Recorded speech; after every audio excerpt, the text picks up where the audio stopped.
Welcome, everyone, all you coaches out there, and thank you for tuning in to another episode of the Rising Coaches Podcast. You have your hosts, Alan Major, Doug Caputo here today. Our special guest today, the assistant coach for Georgia Tech women's basketball program, Coach Marsha Frese. Coach Frese, welcome to the podcast. What's going on? Thank you so much. I appreciate you having me. Yes, thank you for joining us. No, we have for everybody that is unaware, we have a legend in our presence today. There's a lot of things that I know you're sitting over there like, what? But I mean, the things that we can go over, the background that you definitely have a lot of things that people can learn from. But first off, I guess we'll just kind of bring you back to your roots ultimately, as we always do. And you grew up in a basketball family. I know you just mentioned too, your sister, Brenda, current head coach, for anybody out there who doesn't know, the current head coach at Maryland since 2002. So she's been there for some time. But just being a successful coach with your family background, a big basketball background, how did those family dynamics just ultimately influence your own path? Like, did you know you wanted to always be a coach? Was this on you and your sister's mind, or how did that transition? Yeah, no, I thanks for the introduction. I think you are talking about my sister, future Hall of Fame coach. Excited for that induction ceremony at some point in her future. But no, as you mentioned, very much a basketball family. I had 5 brothers and sisters, and people don't realize the family. You know, we kind of had two families. Brenda and myself and my youngest sister, actually the bottom half of the family. So. Our youngest sister was an All-American point guard at Iowa State. Some would argue the best of the bunch. Not much argument in our family, but so no, it shaped everything we did. We came up kind of in the right time, right place, where I think my dad really realized, like, how do you get 6 kids through college? Sports might be the way to do it. The last 3, we all played college basketball. My brother played college baseball. And then my 2 oldest sisters, the lost sisters, as we like to call them, they both played NAIA basketball. So wow, it shaped everything we did. I mean, it was, family trips, and, every vacation came with the basketball. If they were not basketball trips, we were absolutely finding courts to play on and play together. And I mean, it was just kind of a natural progression of what we did. But I think coaching was always on my mind after I finished playing at Rice. But frankly, I needed a change right after playing. I mean, I ended up being at Rice for 5 years due to some injuries and things like that. I just needed a change. So, I mean, I went straight into sports broadcasting. For me, that was kind of like, I kind of look back now and I go, that was kind of like my master's program. Thankfully, when I went into broadcasting, I got the job immediately during basketball season. Thank goodness, because my very first week on the air was covering the girls' high school state tournament. And I was live every day for a week for 6 straight minutes. And I mean, if we had come in during like tennis season, right, I think I would have been freaking out. But it gave me a great education on, just how to connect with people and viewers, and just how to be comfortable with the public speaking part of it. But I think, like anything, broadcasting, I never quite connected with the energy and the excitement of playing. I think we're all, as coaches, still chasing that playing mindset and that competitiveness. So, Brenda had been working her way up through the ranks as a grad assistant, then an assistant coach at Iowa State. So I think the timing was just right. When she got her first job, it was a conversation we had a few times.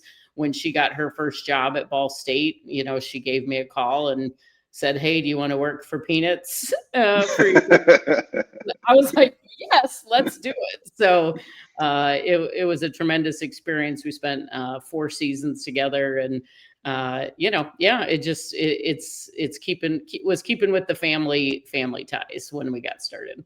Wow. Was there a point when you were doing the broadcasting stuff, and it sounds like just the competitor in you, that was the itch that kept looking over your shoulder, like you're in one kind of mode, and it wasn't like you hated it, you're enjoying it. I'm sure it was fun, and you still get to meet a lot of people, connect with a lot of people in that, just in a different way. But that competitor in you that misses that day-to-day chase. Yeah, And I think that's what we all kind of hunger for. So it sounds like that finally took over. Yeah, I mean, the most fun in broadcasting was doing the live stuff. I mean, it was just like the energy and like the adrenaline that, went with not messing it up. But there's a competitiveness to life. I mean, I think that's why, I don't know, we're still very much in touch with our high school coach. And, sometimes I see him and I'm like, he hasn't aged at all since high school. And I think that's, part of what coaches are chasing is there's always another season. There's always another goal. There's always another team to tend to. So, coaches who have been in it a long time, I mean, your whole life is structured based on basketball season, preseason, in season, off season. My family, my sister Stacy had to change her wedding based on, we were like, what are you, crazy? This is like recruiting season. What are you doing? So, longtime coaches know like there's a season now to our lives. And I've been very fortunate. I've been married 23 years, and my husband has realized, oh, it's off season, you're home. So right. That's right. I think we're all just kind of continuing to chase like how to be competitive and how to have goals and make goals and go try to achieve them. Yeah, absolutely. Well said. Well, and I want to reference to everybody too, just so it doesn't go under the radar.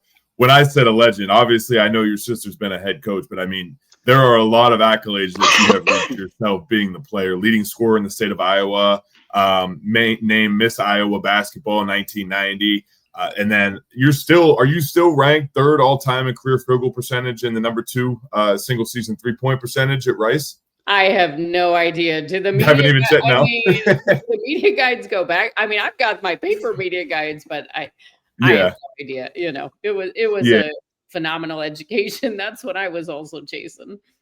Well, yeah, I mean, and that's great, especially like having that successful playing career. I mean, it's great to be able to hang your hat on and show that you were able to have those successes, but then it's, I'm sure, helpful as a coach, because I forget who it was that talked to us, Mage, but there was someone who mentioned like they don't necessarily remember the accolades you have. They remember the things, or can you help them? And I think that might have even been Mage that said that, actually. But yeah, so like going off of that, is there any way that like with your playing career that you have had, all the successes that you have had, like does that help you coach? Oh, 100%. I mean, there's a couple things that really help me, I think, now, but obviously the playing experience is invaluable. And I think sometimes it's downplayed in this business just across the board for young women who are getting into this, who have played at a high level. I mean, it's preparation, it's the consistency that goes into it. I had like a lot of people, before my last senior night, or before senior night, I had torn my ACL like literally like 4 weeks prior. So to this day, I really like struggle with the emotions of a senior night. Like because I never had it, I never experienced it.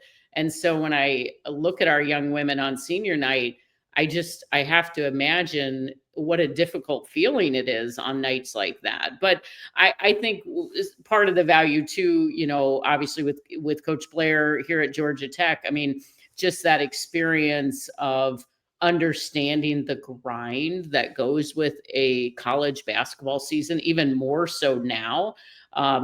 She does rare things. I mean, she's about to give our team a fall break, several days off at fall break, which is unheard of in college athletics. But, her background, her experience really helps, her and all of us, really relate to the young women today of like, this really is a marathon. It's not a sprint. Our goal, much like Maryland's always is to be playing in March. So when you take a long-term perspective to a season, I think you make better choices and decisions for your young women rather than just the short-term gains that you might get from certain decisions. Yeah, absolutely. Was the way that you were coached growing up, and I don't know if your dad ever coached any of you as young people, but like, how has the way you were coached now influenced the way that you coach? Oh, so different back then. I thought you were gonna mean, say that, but I was gonna let you say it. so different. I mean, I take a lot of pride in that, 6 of 6 played in college. And I don't remember Wow. any conversations of my parents pushing us to that. And, it was pretty much, if you're going to do this, you're going to do this. Like they were facilitators for sure. My dad, we had a key to our middle school, and my dad would take us up there constantly with his with our ball in his little brown bag. And, we wouldn't turn the heat on in the winter because saving the school money. But he was a facilitator. He was never, the one making us get up at 7 a.m. to go outside to shoot and things like that. So it very much has influenced even my own kids. I am the proud mother of a NARP. My oldest is a non-athletic regular person and thriving in college. I love that. My son is dabbling in sports. He's in 8th grade. And, whenever he finishes a competition, I only ask him 2 things. I always say, did you thank your coaches and did you have fun? I know nothing about football as far as like scheming. So what am I coaching him up for? So, Right. but it does absolutely shape, obviously with our current student athletes. I think, my daughter is the same age as our freshman. And I think the perspective I get from that role as a mom and a parent really connects me to this age bracket, because I do realize some days they are brilliant young women and some days they're struggling. And there's a whole lot of things that are factoring into why they're having good days or bad days. But I look at them sometimes and I'm like, they're not my children, but they're somebody's. And, patience is a huge part of that growth process. So I definitely think I'm a much more patient coach, just based on how I was raised and the pressure I didn't receive from my family. It was just a competitive environment, and we wanted to compete with each other, and that's pretty much how we got from A to B and into the next level. Yeah. I mean, you had enough to be running 3-on-3 anytime you went in the mornings too. You got 6 people, just roll the ball out, let them play some threes. Listen, the Christmas games were epic, and Christmas Eve for probably 2 decades. The local YMCA, Cedar Rapids, Iowa, not a huge town, but a lot of basketball tradition, not just with our family, but Robin Pinchton, who's at Wisconsin. She's a big basketball family, and Jan Jensen and just a ton of basketball tradition for a small city. The YMCA would let us in every Christmas Eve to play the family game. And it was hardcore until the knees got bad and the backs got bad and things, but it was hardcore. And we brought in like the future spouses and things. That was how we decided whether we'd keep them or let them go. Yeah, that's right. Yeah. Right. It was a fun environment for a lot of years, and we wish we had the knees and the hips to keep doing that, but alas, we've all retired at this point.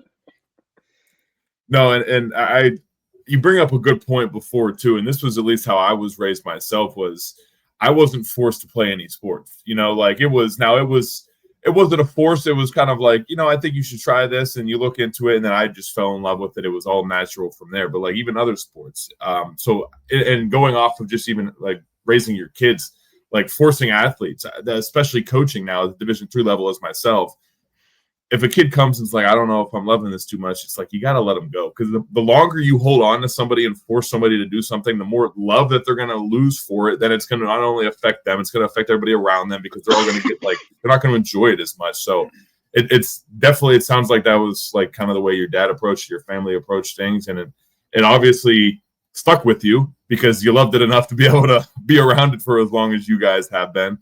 But kind of building off of that, I mean, not having to necessarily talk about every single stop, but I mean, you have made some tremendous stops at some very high-end programs. I know you had a stint where, or I should say a couple of years where you were a head coach for 5 seasons over at Missouri, Kansas City.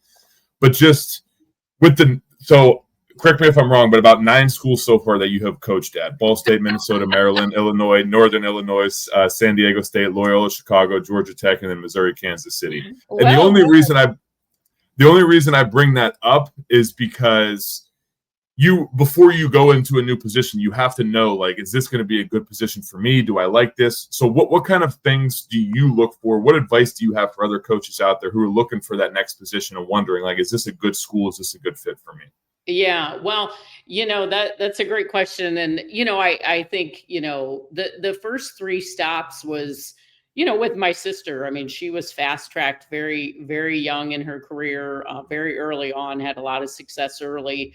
And, every stop as she kept going higher and higher, I was a very young assistant. I was like, is this the right move do you still want me here? And fortunately she did, but you're right. I mean, I've had some challenges as far as like, family things and different things that would take me away here and there. But I think what I latched onto several years ago that made so much sense for me, and I think will really connect for young coaches just starting out, is I heard this podcast, and it talked about, it was a business podcast, but it connected from the standpoint of, it talked about in life the 3 P's when you're making moves and making decisions in your life. The 3 P's: people, purpose, and place.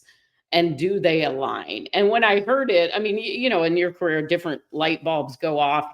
That really stuck with me. So obviously the people part of it, who you work for and with, and that's everybody. That, these staffs nowadays can get really, really large. What is the experience of the people around you?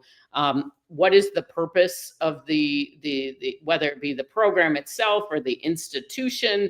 Is the goal winning? Is the goal surviving? Is the goal, because that changes based on where you're at. And then place is just simply geography. And, are you near where you want to be? I look at some of the long tenured head coaches in the profession, and some of the things that have in common. Some of them are very close to where they were born and raised, and they stay longer because of that. Bill Finley is a great example. I mean, he is just an ambassador for the state of Iowa, and he bleeds it through and through. And that is his place. He made it the place because of the purpose that he had in his program. But I can tell you, in my career, it is really difficult to get all 3 P's. Very, very difficult. So I think you find alignment, and at different stages of your career, what comes to the top of that food chain. I can tell you, people have never left the top of the food chain for me. Right. As I get older in my career and further along, place definitely plays more of a role. But people still supersede that. So I think it's idealistic to be able to say, yes, follow your 3 P's, but it really does put a compass together for me of, maybe this is the right people, but not the right time or not the right purpose. And I really try to stay centered on that, and just been very fortunate to work with some really incredible leaders, and we'll continue to try to keep that at the top of my P's. That's solid gold, Coach, honestly, because what we get with rising coaches a lot is typically it's our listening crowd tends to be younger coaches. Not that we don't have vets listening in too, but they think rising coaches, means like, how fast can I sometimes get there? That's part Right. of it. But also, like, that's a great compass, just for people to gauge by, because, you can't really always control the place in terms of the choice, but you can choose the people and if you align with them or not. And typically, if the people you're aligned with them, you're probably going to have a pretty good idea of their purpose as well. Like, their purpose is probably going to align with yours. So the two P's typically at the front give you a chance. And Yes. like I said, you can't control the third one. You might be in snowy weather in the winter, or it might be 75 and sunny in December. Like, that part you don't know. But the other two make the third thing bearable. Yes. Even if you're Absolutely. living somewhere, Absolutely. where it's -2 in February, like, Been there. yes, me too. If you're with great people and the purpose is right, and their hearts kind of match your heart for what you're doing, then you can. I just love that you said that, because we're in such a transactional phase right now in our sport, that sometimes those things, that the matters of the heart, so to speak, can get hurdled over in the chase of trying to make a move, and what's next for me. And I had a friend of mine, he took his godson on a recruiting visit, and this guy was a former professional scout, and so he knows basketball cold. But he said coaches were coming up to him during the recruiting visit and picking his brain on how they can become a head coach. And he's like, wait a minute, shouldn't you guys be worried about this recruit here and how you're going to get him to commit to you? Like, you're asking me about. So they were kind of just on the wrong channel. And when he told me that, it just was another example of, in a sense, that's where we are. But it's so good that you said that, because there's going to be at least one, probably thousands of young coaches that will resonate with that, and that'll hit them right between the eyes. So, Well, and I think, I think I'm on year 25, maybe. I think young coaches as well it's a marathon. It's not a sprint in this business. And, having watched, obviously, my sister Brenda come up as a head coach, and just watching even first-time head coaches, myself being a first-time head coach at one point, I don't always know the rush to have the pressure to have every decision be on you, on what you're thinking. As much as assistants think and are working hard and doing everything that they're doing on a daily basis, you are still never really realizing what a head coach does, and the amount of time and things they put into it. And so as you reflect back on a career, I don't know if I was in a hurry, just because I was in a good situation with my sister, and learned a lot in a short amount of time. But I also think, like, knowing what is out there, you have a lot of time to become a head coach if you're going to stay in this, as long as you're trying to stay in it. You really can't skip steps. So, some of the things you learn being back at the mid majors, or being at I had a young gal who played for us one time. I encouraged her. She had an opportunity at the D2 level. I was like, listen, if you want to do a lot and learn a lot, D2, D3, this is where you learn a lot. No doubt. Because you have to do a lot. So, it's fun to be at that next level, but if you skip the steps and you don't learn it, and the goal is to become a head coach, at some point it does catch up with you. Because if you don't know what everyone on your staff is doing, because you've had to do those jobs at one point of your career, it's really difficult to manage people. Yeah. I think when I was a head coach, just understanding the seasons of recruiting, helped me help our recruiting coordinator more, because I knew there were times that she was just getting slammed So there were times of the season I'm like, no, we're not putting any more on her plate. Or, in season for a Dobo, the amount of travel stuff they're dealing with. Oh. Nope, not putting that on their plate. So I think just being patient in the process, and looking for fit is a huge part of, the parts of your career that take a little bit of a time to get to the next place. Yeah, no, I love it. Coach, you're on a roll right now.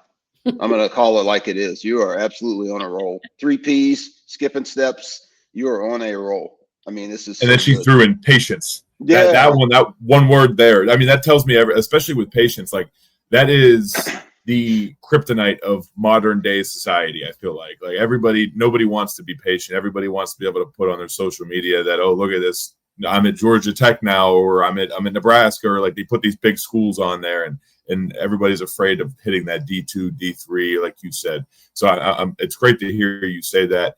But even with that, I mean, you got to be able to put in the work. And that's the one thing I feel like a lot of people don't want to necessarily do, is have to put in the work. They just want to see be at the top of the ladder.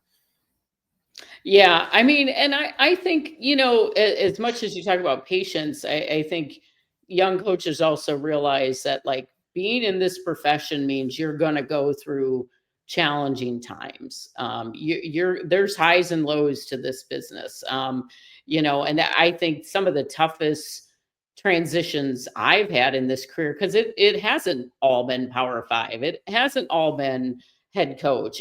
I've been up, I've been down. My logo's changed, all that good stuff. I think one of the toughest challenges in my career was literally I went from a Power 5 to a mid-major, almost basically overnight. Our head coach retired unexpectedly. What did that come with? My salary got cut in half. I moved to a city, the P, that I really didn't want to be at. It wasn't really, where I wanted to be at that point. My husband quit another job. Don't talk about my 9 jobs. Let's talk about my husband's 12. Yeah, right. And it's an ego kick. I mean, it's an ego kick. And so one, you got to realize that you're going to go up, you're going to go down. That's part of the business. You try to maintain a level of confidence, a level of self-assurance that will ride you through. But I think the biggest thing, though, some of that took for me was you really learn who you can depend on in this business. You really learn who your friends are. And that alone is worth the experience, because as I've said, I've been at different levels throughout my career. I know who my people are so strongly. And that's worth its weight in gold, honestly. Just to have my ride or dies in this profession, who are going to support me wherever. And I'm just, it's humbled me throughout my career. I'm not a logo chaser. I don't talk to people based on their logos. I mean, that whole thing is just madness to me. There's people you can learn from at every single level of basketball. I love fall open gyms because you learn just from great high school coaches. Yes. From sitting in their gym. But I think part of transitions, what it teaches you is the resiliency you need to have in this business. The adaptability you need to be like ingrained in you. And in a way, it's what our student athletes go through. You can't sit and talk about resilience to student athletes and being adaptable to student athletes if you as a coach cannot handle the transitions that come with this. So some of my toughest career moments have been the things that have propelled me forward. And, I think at the end of the day, as Karen Blair, her favorite #grateful, it just makes you grateful every step of the way of just the new experiences that you're able to have. Yeah, golly.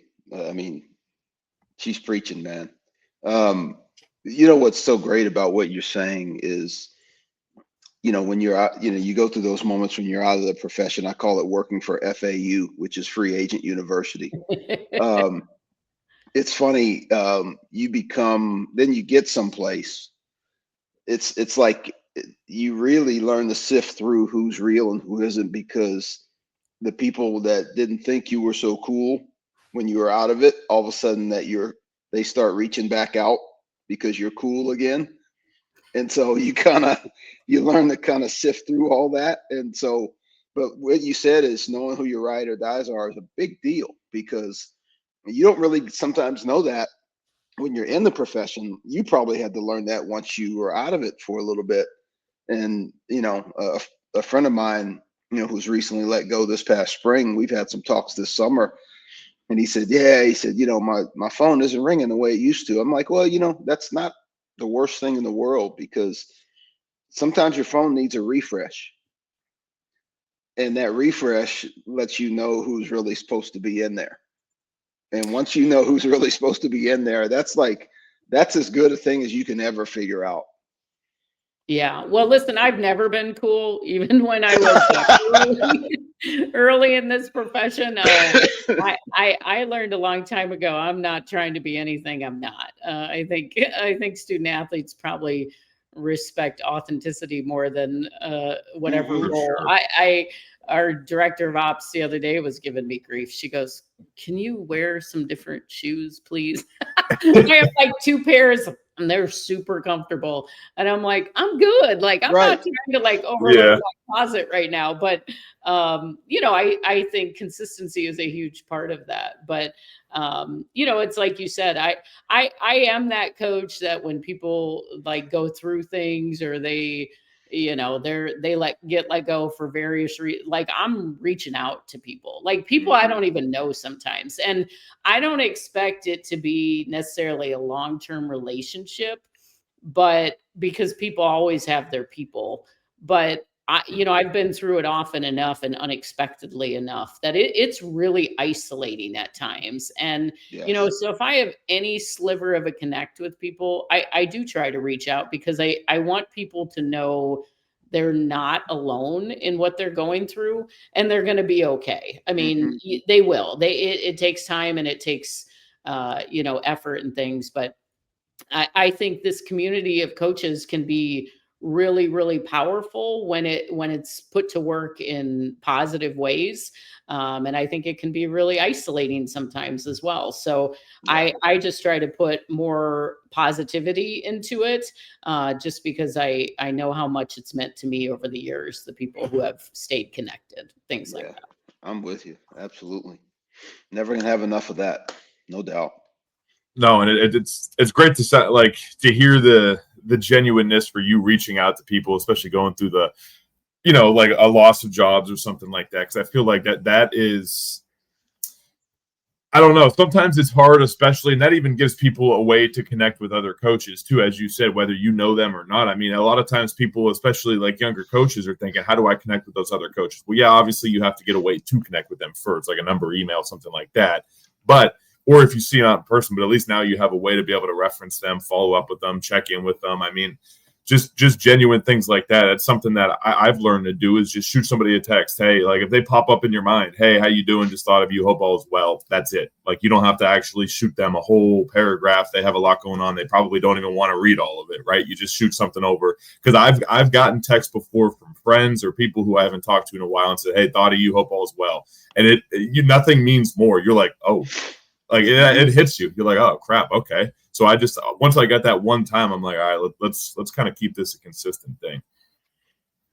Yeah, I think if there was a skill that I would try to share with young coach, is just consistency that's needed in this profession, on all levels, whether it be just the work itself of always showing up and always being ready for that, but just the relationship part is huge. And even I hear it sometimes from the more experienced high school coaches and club coaches, and they'll be like, Marsha, like these coaches, they only reach out when they want something. And I'm like, yeah, I mean, they're new, they're young. It takes time to build relationships and connections, but there is a grit to that. I tell players, I think sometimes we overlook players that show up every single day. as a coach, if somebody's not doing the right thing or not in the right headspace, that's where all our attention goes. But for a player that shows up every single day and doesn't take that oxygen from a team, that's a talent. That's a gift. And I think as a coach, you got to be really cognizant of those kids too, because just because they make it look easy doesn't mean it is. If it was, everybody would do it. So Right. I think that's, a skill and a talent for young coaches as well, like reaching out to those coaches, who, when they have players, when they don't, reaching out to coworkers, when they're up, when they're down. I think all of that, if you're a connector of people, all of that matters to you. And I'm fortunate to say in my career, there are high school coaches and club coaches that I consider friends that I've known for that long, and we've had those type of relationships, and that itself is a gift in this profession as well. So I certainly encourage people to do that. My family in particular we're a crazy birthday family. Once I know your birthday, the Brenda's like this, my mom, once we know a date, you're going to hear from us pretty much for the rest of your life.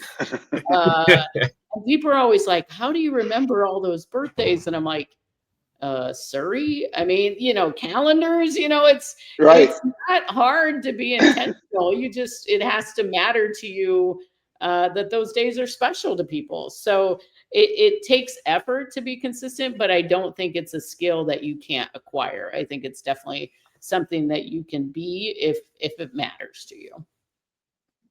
No doubt. No, that's phenomenal. Just being genuine. Now, there is one thing that I wanted to ask too, especially as we mentioned in the beginning too, you had some head coaching experience for 5 years, and then going from there, you go back into an assistant. Now, I know you've been an assistant for it was UMKC, and then to San Diego State, Loyola, and then Georgia Tech, where you are now. So you've had a couple stops as an assistant in between, but thinking back on being that head coach, like, was there anything during that 5-year stint that you still hold on to as an assistant now? And off of that, how did being a head coach help you be a better assistant?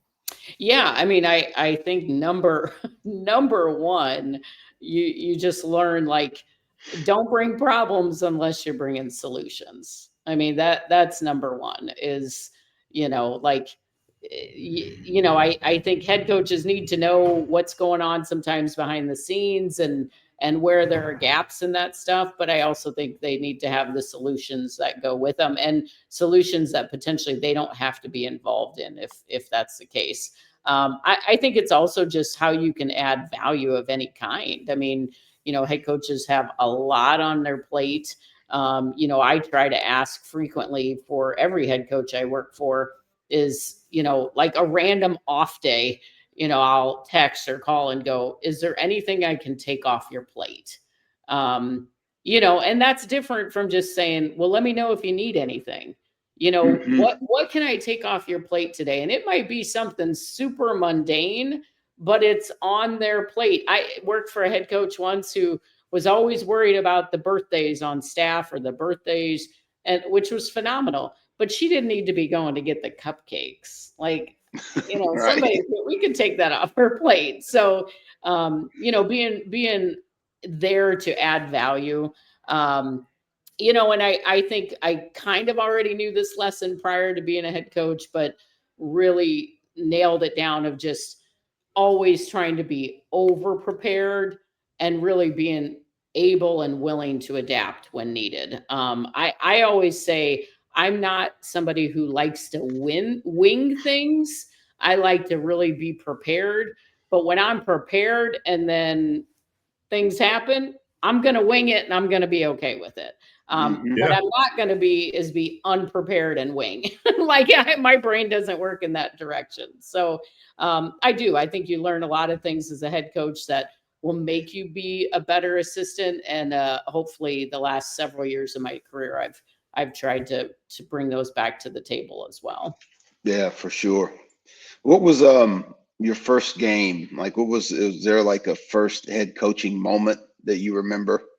Maybe it's not your first game. Maybe it was, preseason practices leading up to it. Maybe it was a few games into your first year. It wasn't even a first game. We had, because there were a couple of those. I mean, my first game, I felt kind of like my first day on television, scared out of my mind.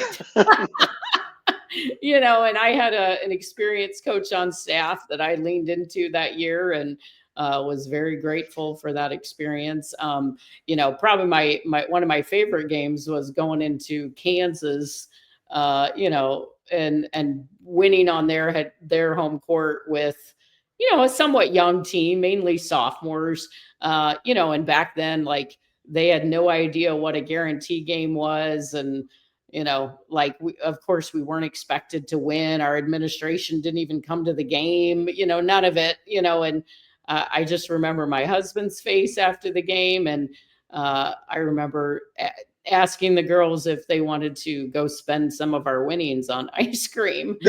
And they were like, "What winnings?"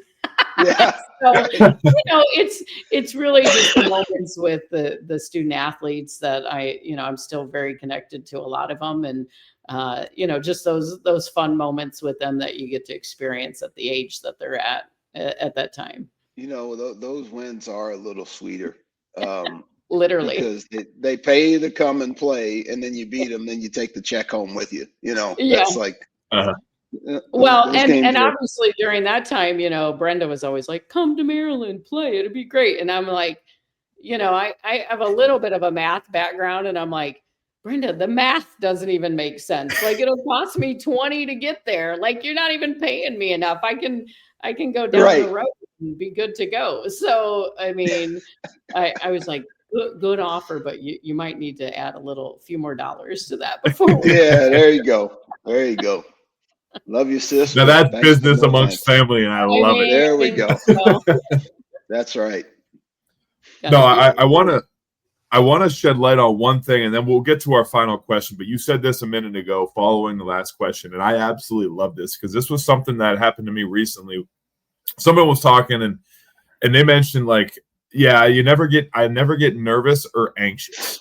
And I was thinking, why is that? And you were talking about that. And then ultimately I started thinking about it after I walked away from that conversation. I was like, the only time, if you think about whenever you're nervous or anxious about something, maybe you're nervous about going into a game, maybe you're nervous about practice, maybe you're nervous about stuff, it's because you're ill prepared. That's all it typically is. Like, if you're nervous going into a game, well, that's probably because you didn't do the scouting report well. You don't know the plays that they're going to be running. Maybe you didn't prepare well enough or something like that. But, like, if you're nervous and going into something, now maybe that's not always the case, right? But I'm talking more in basketball terms, like you're either ill prepared or you're just not ready for it.